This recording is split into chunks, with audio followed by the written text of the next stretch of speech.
Hádam, nebudeme chodiť všade pešo, povedali si tieto mačky a rozhodli sa zviesť autobusom. Tak ako všetci cestujúci, samozrejme nastúpili na zastávke. Vodičovi, ktorý neveril vlastným očiam, sa takto špacírovali pred objektívom. Niektoré boli vzadu na zadnom okne, niektoré ležali priamo na sedačkách, takže robili si ako, jak sa povie, pohodlie tam v teplúčku.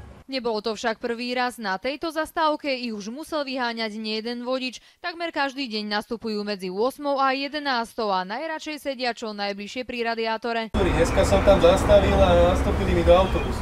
Listok asi nemali. Určite nie.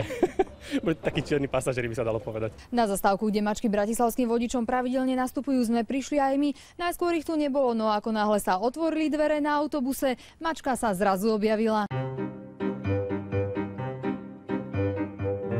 Do každého chcú. Hádajú, asi niekto ich tu krmí, niektorí šoféri. Čo moja? Dobre sa ti jazdí? Proste zvyknuté na ľudí, mali sme taký pocit, keby ich tam niekto vyhodil. Mačky vyzerali čisté a dobre živené. Niektorým ľuďom dokonca prekážalo, keď ich vodiči vyháňali, kým tí bratislavskí prevážajú len cestujúcich a sem tam túlavé mačky či psi.